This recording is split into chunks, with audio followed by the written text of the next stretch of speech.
नाज़रीन अस्सलाम वालेकुम। सियासी टीवी के ख़ुसूसी प्रोग्राम ख़बर ख्याल में आप सबका इस्तकबाल है। मैं मोहम्मद सिद्दीक़ और मेरे साथी सज्जाद हसन साहब। अस्सलाम वालेकुम। नाज़रीन, जैसा कि जानते हैं हमारा ख़ुसूसी प्रोग्राम होता है जिसमें हम इंपॉर्टेंट न्यूज़, ब्रेकिंग न्यूज़ और ट्रेंडिंग न्यूज़ लेते हैं जो इंपॉर्टेंट इन्हें सोशल मीडिया में भी जो आ चुकी हैं और कल के अखबारात में भी आ जाती हैं सुर्खियों में। तो ये चलते कुछ ऐसी न्यूज़ लेकर हैं जिस पर बात करेंगे। जैसा कि आप जानते हैं एज़ यूजुअल इन्हें ये पार्लियामेंट का तीसरा हफ्ता चल रहा है मानसून का, और अभी भी वो भी हंगामी की नज़र हो चुका है। आज तक कोई कामकाज नहीं हुआ है और इसमें जो है ना तकरीबन जैसा कि आप जानते हैं तकरीबन एक दिन का ख़र्चा उसका यानी 9 करोड़ का ख़र्चा होता है एक दिन के दोनों पार्लियामेंट के इजलास में। तो ये पब्लिक के जो फंड्स हैं ऐसी ज़ाय होते जा रहे हैं और हुकूमत की हटदर्मी है, मुसलसल गैर हाज़िरी है। और दूसरे एक जैसा कि आप जानते हैं गल्फ़ वार में जो है ना तकरीबन 25 डेमोक्रेट स्टेट्स ने ट्रंप के ख़िलाफ़ इम्पीचमेंट के लिए दावा किया है। उनकी जो टैरिफ की पॉलिसीज़ और ईरान जंग है उसके ख़िलाफ़ उन्होंने इम्पीचमेंट दायर करने का ऐलान किया है। और तीसरे के 2 ज़िमनी चुनाव हुए थे असम्बली के, एक बिहार और एक मध्य प्रदेश की। मध्य प्रदेश से कांग्रेस आई है और बिहार में जन स्वराज पार्टी के जो सदर हैं उन्होंने जो है ना वहाँ पे इलेक्शन जीते हैं। तो आइए चलते हैं। सबसे पहले जैसा कि आप जानते हैं पार्लियामेंट का इजलास मुसलसल तीसरे हफ्ते भी हंगामे की नज़र हो गया है और अपोजिशन का इसरार है कि इसमें अमित शाह और मोदी जो है ना आके बयान दें। और उनके ये 2 ही टॉपिक हैं, 2 मौज़ूआत हैं। जैसा कि आप जानते हैं एक तो स्टूडेंट पे जो जुल्म ज़्यादती की गई, लाठीचार्ज किया गया है, उसके ख़िलाफ़ आएँ, माफ़ी चाहें और हुआ तो अमित शाह जो है ना इस्तीफ़ा दें। और दूसरे कि राम मंदिर के मामले में जो चंदा चोरी का जो चल रहा है केस, इसमें जो है ना बहुत ही सीरियसनेस SIT की तश्कील दी जाए और मालूम किया जाए कि कौन कौन कितने लोग इसमें जो है ना इन्वॉल्व हैं और बड़े बड़े जो है ना जो चोरी हुई है उनको पकड़ने के लिए मुसलसल पार्लियामेंट में अपोजिशन इसरार कर रही है, लेकिन हुकूमत जो है ना टस से मस नहीं होती है। ख़ास तौर पे अपोजिशन का मुतालबा है कि यहाँ पर अमित शाह हाजिर हों, हाँ के जो है ना जवाबदेही करें, क्योंकि लॉ एंड ऑर्डर का जो मसला था, लाठीचार्ज का हुक्म जो दिया था उन्होंने दिया था, तो वो मुसलसल गैर हाजिर है, वो सूरत बताने के लिए तैयार नहीं है। अपोजिशन का इसरार है जो है ना। तो सजा साहब ये बताइए कि मुसलसल जो है ना जैसे कि आप जानते हैं पार्लियामेंट का जो ये एक दिन का इजलास होता है तकरीबन इसका अखराजात कहते हैं कि 9 करोड़ होते हैं जो है ना एक दिन के, 6 घंटे के जो होते हैं, और ये आम पब्लिक का फंड है, पब्लिक मनी है। अब चाहे बैड लक, बदकिस्मती बोलिए या अपोजिशन को आप इल्ज़ाम दीजिए या हुकूमत को इल्ज़ाम दीजिए कि यहाँ पे कोई कामकाज हो नहीं पा रहा है, शोर गुल हो के इजलास शुरू होता है, ख़त्म होता है और हुकूमत भी बच जाती है। यानी हुकूमत अपोजिशन की कोई बात मानने के लिए तैयार नहीं है, कोई सुनने के लिए कोई चीज़ इनको तैयार नहीं है। ख़ास तौर पे हमारे वज़ीर दाखिला तो बिल्कुल जो है ना मुँह छुपाते फिर रहे हैं, वो बात करने के लिए तैयार नहीं है। वज़ीर आज़म तो सवाल ही नहीं है, वो भी बिल्कुल जो है ना गैर हाज़िर हैं। तो अब बताइए जो इतना इंपॉर्टेंट इशूज़ हैं जो उन्होंने रेज़ किया, हालांकि 2 ही इशू हैं, कोई ज़्यादा बड़े इशूज़ नहीं हैं। जबकि अगर हुकूमत को कोई अगर एक्ट पास करना होता है तो चोरी से, खामोशी से पास कर लेते हैं लोग, जैसे वंदे मातरम का जो बिल था जो ना। लेकिन जो अहम इशूज़ हैं उसके बारे में ये लोग जो है ना मुसलसल मुँह चुरा रहे हैं, बिल्कुल बात करने को तैयार नहीं है, हाजिर होने तैयार नहीं है। तो इनकी हटदर्मी कब तक चलेगी? ये पार्लियामेंट का इजलास बिल आखिर ख़त्म हो जाएगा ऐसे ही जो ना, बगैर कोई बातचीत के, बगैर कोई डिस्कशन के ख़त्म हो जाएगा जो ना। बिल्कुल, देखिए बजट इजलास को भी हमने देखा बगैर किसी जो है बातचीत के बंद हो गया था, ख़त्म हो गया था, शोर शराबा।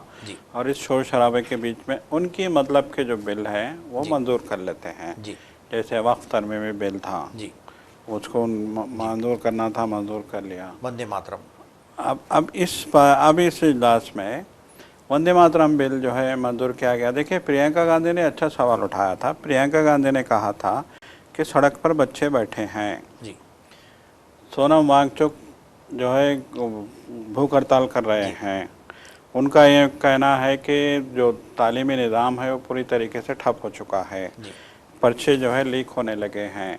नीट जैसा पर्चा जो हिंदुस्तान के ख़ास तौर पे तलबा के लिए MBBS में एडमिशन्स के लिए सबसे अहम जो है इम्तिहान होता माना जाता है, उस और सबसे टफ़ भी माना जाता है। नीट का इम्तिहान सबसे टफ़ भी माना जाता है। उस इम्तिहान के पर्चे लीक हो रहे हैं मुसलसल, एक बार का वाक़या नहीं है, मुसलसल लीक होते हैं। और अफसोस इस बात का जो है अपोजिशन कर रही थी, तलबा कर रहे थे कि 5-5 हज़ार में ये पर्चे व्हाट्सएप पे अवेलेबल होते हैं आपके पास।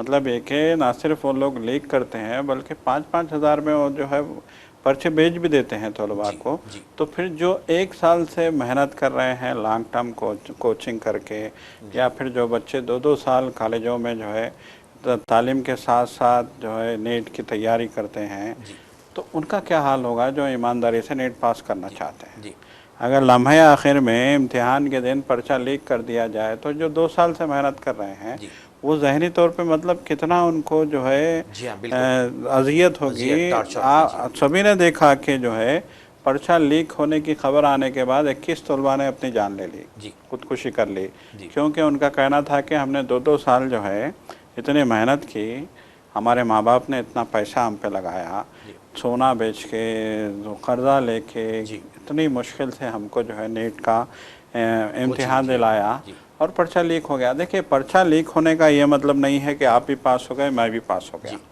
ये मतलब नहीं है। आप पूरी मेहनत से आप पर्चा लिख रहे हैं। जी, मैंने बग़ैर किसी मेहनत के पर्चा लीक करके मैंने वो सारे सवाल जो एग्ज़ाम में थे वो पूरे फिल कर दिए। जी, तो एडमिशन मेरे को मिल गया और आप जो है पीछे रह गए। बिल्कुल, आपने जी, मेहनत की, अपने मेहनत से आपने लिखा जी, और आपको एडमिशन नहीं मिला। ये जी, रिस्क तो ये है ना, बिल्कुल, बिल्कुल, बच्चों में बच्चे खुदकुशी क्यों कर रहे हैं। जी, उनका यही कहना है, तलबा का यही कहना था कि इतनी मेहनत से तलबा जो है तैयारी करके इम्तिहान लिखने के लिए आते हैं और कुछ दौलतमंद अपनी दौलत के बलबूते पे जो है पर्चा लीक करके इम्तिहान दे के जो है मेरिट पे जी, सीटें जो सीटें है वो हासिल कर लेते हैं। मतलब जैसे आप वोट चुरा रहे थे वैसे ही जी, आप जो है MBBS की सीटें भी चुरा रहे हैं। जी, बिल्कुल, तलबा ने यही कहा जंतर मंतर पे कि जैसे आप वोट चोरी कर रहे थे जी, बंगाल में, महाराष्ट्र में, हरियाणा में, जी, हिमाचल प्रदेश में, जैसा कि आपने वोट चोरी किए, जी, मध्य प्रदेश में, जी, राजस्थान में, ये सारी जी, जगह पूरे जगह, बिल्कुल, MLA के मतलब एक जी, वो इलेक्शन हुए रियासती थे, इलेक्शन, जी, बिल्कुल, रियासती इलेक्शन हुए थे। तो वहाँ पे जिस तरीके से बीजेपी ने जीत हासिल की, जी, महाराष्ट्र में तो सबूत है, पूरे गांव के लोग आ गए थे। जी, गांव के लोगों ने कहा था कि हम में से पूरा गांव एक ही शख्स को वोट दिया था, वो थी शिवसेना उद्धव ठाकरे ग्रुप। जी, लेकिन यहाँ से बीजेपी जीत के आ गई जी, और बीजेपी का बागी धड़ा जीत के आ गया, जी, जो एकनाथ शिंदे का धड़ा था। सबूत पेश कर रहे हैं गांव बिल्कुल, वाले, जी, जी, मतलब ये क्या आपके वोट चोरी हुए। जी, और मगरबी बंगाल में जब इलेक्शन हुआ तो पुलिस की फ़ौज की निगरानी में कुछ लोगों को जो है स्ट्रांग रूम में भेज दिया गया दरवाज़ा खोल के, जबकि जी, उसको लॉक था, बिल्कुल, उसको बाज़ाब्ता सील कर दिया था। जी, सील बंद दरवाजे को स्ट्रांग रूम के पुलिस की निगरानी में खोला जाता है और 3 लोग जो है जी, जो IT के एक्सपर्ट थे वो वहाँ पहुँचते हैं जी, अंदर और टार्च और मोबाइल फ़ोनों की रोशनी में जी, वो मशीनों में सेटिंग करते नज़र आते हैं। जी, जब ये बात जो है ममता बनर्जी को मालूम होती है और वो रातों रात पहुंचते हैं, रात में 1 बजे रात को जी, वो स्ट्रांग रूम पहुंचती हैं, तो फ़ौज उनको अंदर जाने नहीं देती जी, और पुलिस उनसे ये कहती है या फिर इलेक्शन कमीशन के अहदेदारान उनसे ये कहते हैं कि ये हमारा रूटीन का काम चेक है, जी, हम जो है चेकिंग करते हैं। तो जी, उन्होंने सवाल यही किया था कि आपका रूटीन का काम था, आप मशीनों की चेकिंग कर रहे हैं, आप इंश्योर कर रहे हैं कि मशीनों में कुछ ख़राब तो नहीं हो रही हैं, जी, तो फिर ये काम दिन की रोशनी में भी तमाम पार्टियों को एतमाद में लेके किया जा सकता। जी, रात के अंधेरे में 1 बजे रात को चोरी छुपे ये काम क्यों किया जा रहा है और जी, स्ट्रांग रूम की सील क्यों तोड़ी गई। जी, कॉमन सेंस की बात है बिल्कुल, ना बिल्कुल, साहब जी ये। हाँ, तो ये काम किया गया, जी, चोरी की गई। तो यही तो कहना था तलबा का भी, अपोजिशन का भी, कि कब तक जो है आप देश को इस तरीके से जो है जी, तबाह करते रहोगे, कब बिल्कुल, तक तालीमी निज़ाम इस तरीके से तबाह करते रहोगे। जी, बच्चों का कहना था कि ये तो सिर्फ नीट के मामले हमारे सामने आए हैं, जी, हर एग्ज़ाम में जो जॉब हासिल करने के लिए होते हैं, जी, हर एग्ज़ाम में, चाहे वो UPPSC हो, जी, चाहे जो है कांस्टेबल्स के जी, पोस्टें हों, CBSE चाहे वगैरह, जी, टीचर्स की जो है जो जी, एग्ज़ाम्स होते हैं, टीचर सिलेक्शन जी, कमीशन, ये सारे इम्तिहानात में पर्चे लीक होते हैं और पीछे के दरवाजे से नाअहल उम्मीदवारों को ओहदे मुंतखब दे कर दिए लिया, जाते हैं, उनको अपॉइंट कर लिया जाता है और जी, जो अहल थे, जी, जो मेहनत करके आए थे, वो पीछे रह जाते हैं। बिल्कुल, तो उन्होंने कहा कि बीजेपी के दौरे इख्तिदार में तालीमी निज़ाम जो है जी, पूरी तरीके से तबाह हो चुका है जी, और इस सिस्टम को नए तरीके से बनाने की ज़रूरत है। जी, तो ये जो है इस बुनियाद पे तलबा वहाँ जंतर मंतर पे बैठे थे, एहतजाज कर रहे थे और उन पे लाठी चला दी गई, बेदर्दी से मारा गया, पैलेट गनों से फायरिंग की गई, शेल आंसू गैस के शेल बरसाए गए। मैं और उनकी जो है इस एहतजाज को एंटी नेशनल कहा गया। सारे मुल्क में बीजेपी के लोग, आरएसएस के लोग आप पे से बाहर होते नज़र आए। मतलब ये कि आप चाहेंगे कि आपके खिलाफ कोई ना आए, आप धांधलियाँ करेंगे, आप चोरी करेंगे, आप जो है जो सरमायाकारों को करप्शन की बुनियाद पे सहूलतें फराहम करेंगे। आप भी जानते हैं, मैं भी जानता हूं कि इलेक्शन से पहले एक लीक हुआ था एक मामला कि जो लोगों से चंदा लिया गया था, वोट मतलब है कि पार्टी फंड जो लिया गया था, उसका पूरा डिटेल जो है वो ज़माने में जारी किया गया था और सुप्रीम कोर्ट की हिदायत पे ये लीक किया गया था कि किस कंपनी ने कौन सी पार्टी को कितना चंदा दिया है। और ये बात बाज़ाब्ता डेटा के साथ जारी की गई थी। कुछ चैनलों ने, कुछ जो है अखबारों ने और कुछ ईमानदार सहाफ़ियों ने, उसमें उन्होंने कहा था कि ये एक दवाइयों की कंपनी है, ये 100 करोड़ रुपए बीजेपी को इसने चंदा दिया और इसने 10 रुपए की गोली 100 रुपए में कर दी।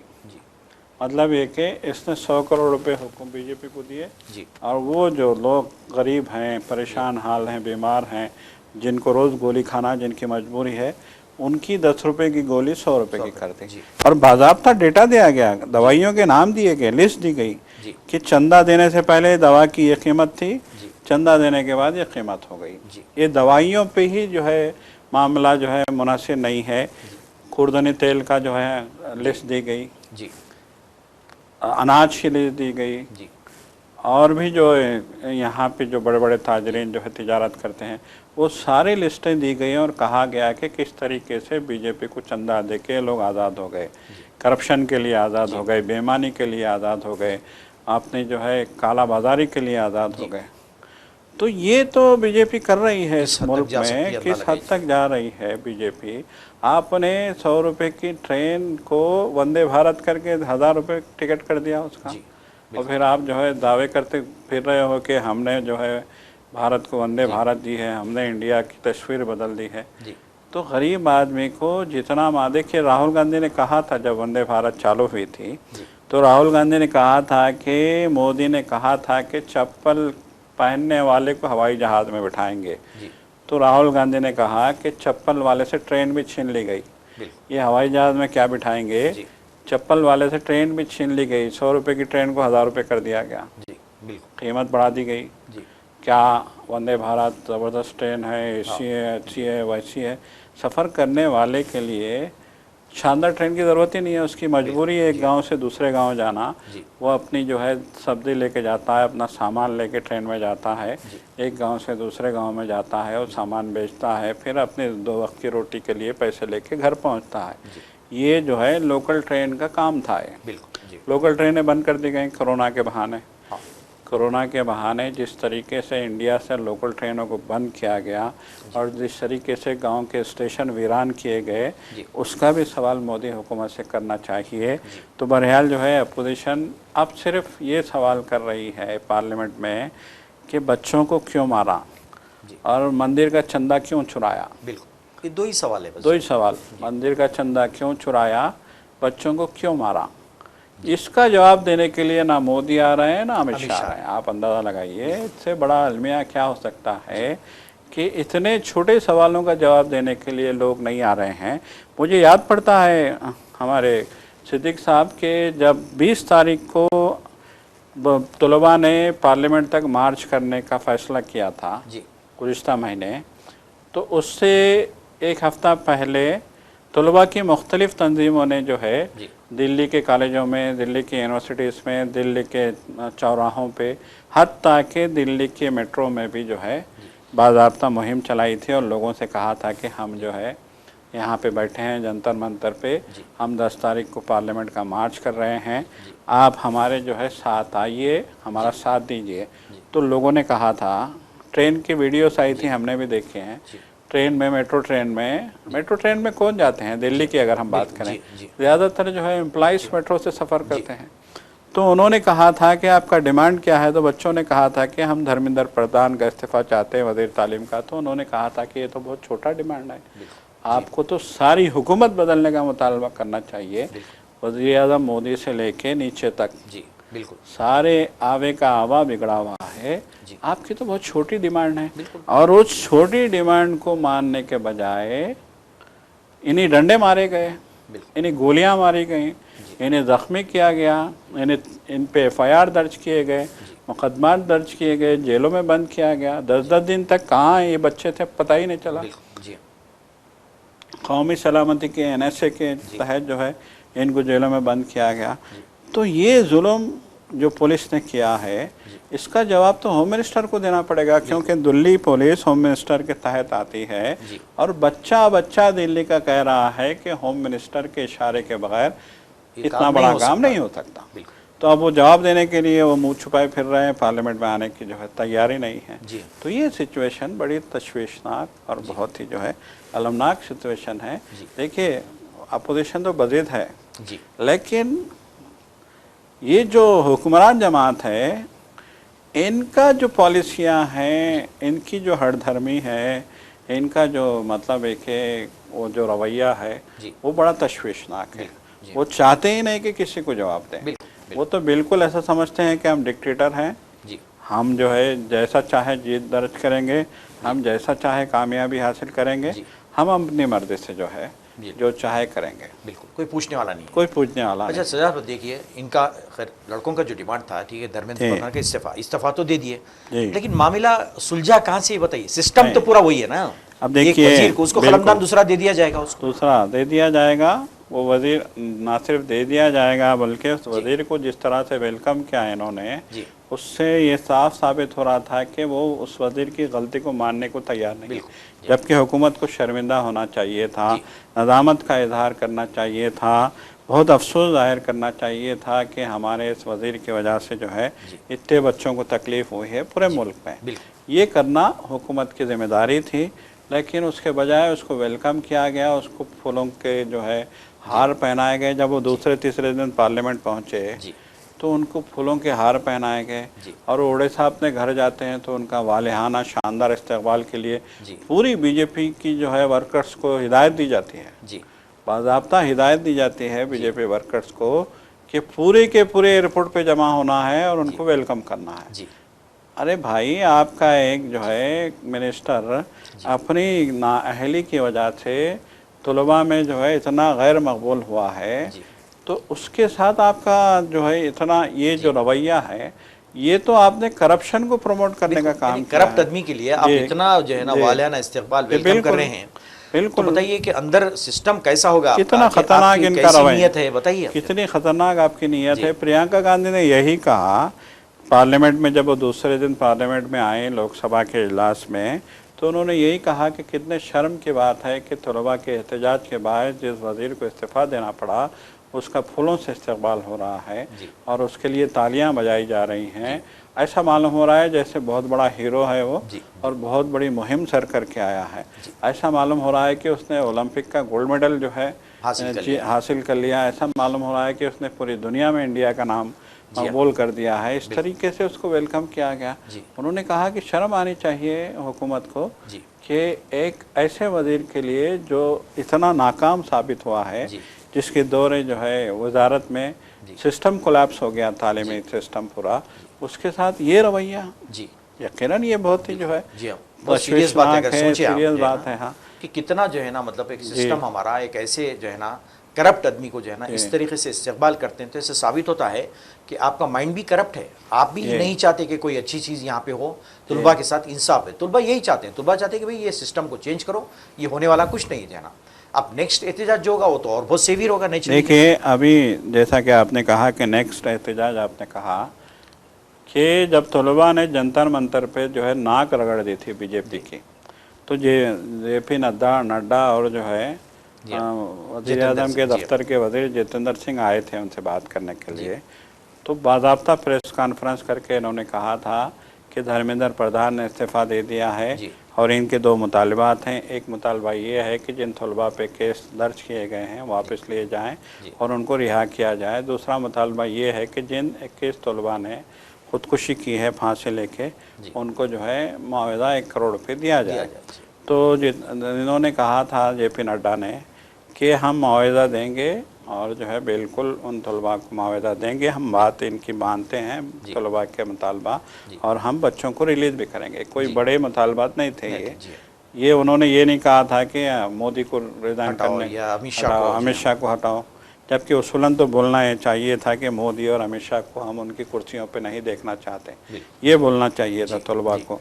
लेकिन उन्होंने भी सब्र का मुजाहरा किया और छोटे से 2 जो है मुतालबात रखे। लेकिन इतना ईगो था इनको कि इन्होंने दोनों मुतालबात पूरे नहीं किए। अब तक उन बच्चों के माँ बाप को जिन्होंने ख़ुदकुशी की है पैसा नहीं पहुंचा है, और जो केसेस दर्ज किए गए थे वो वापस नहीं हुए हैं। हत्ता कि सुप्रीम कोर्ट को मुदाखलत करनी पड़ी इस मामले में और रियासतों को इख्तियार देना पड़ा कि आप अपने लेवल पे इनको जो है माफ़ी दीजिए और वापस कीजिए। जबकि वज़ीर आज़म ने ख़ुद कहा था कि हम माफ़ करते हैं बच्चों को। इंस्टाग्राम पे उन्होंने रील जारी की थी एक आधी रात को। तो बहरहाल आधी रात के काम इन लोगों के समझ में नहीं आते, तो आधी रात को रील जारी की थी कि मैं माफ़ करता हूँ, इन्होंने मेरे को गाली दी लेकिन मैं माफ़ करता हूँ। इतना बोलने के बावजूद दूसरे दिन जो है कहा जाता है कि नोएडा की एक लड़की 17 साल की जिसने मोदी को गालियां दी थी जंतर मंतर पे, उसके घर पुलिस पहुंच गई उसको अरेस्ट करने के लिए। तो मतलब एक जानिब मोदी जो है इंस्टाग्राम पे रील जारी करते हैं और कहते हैं कि मैंने तलबा को माफ़ किया, दूसरी जानिब जो है पुलिस की कार्रवाइयाँ बराबर जारी हैं। तो आप इससे आप अंदाज़ा लगाइए कि ये किसी भी मामले में फेर नहीं है बिल्कुल।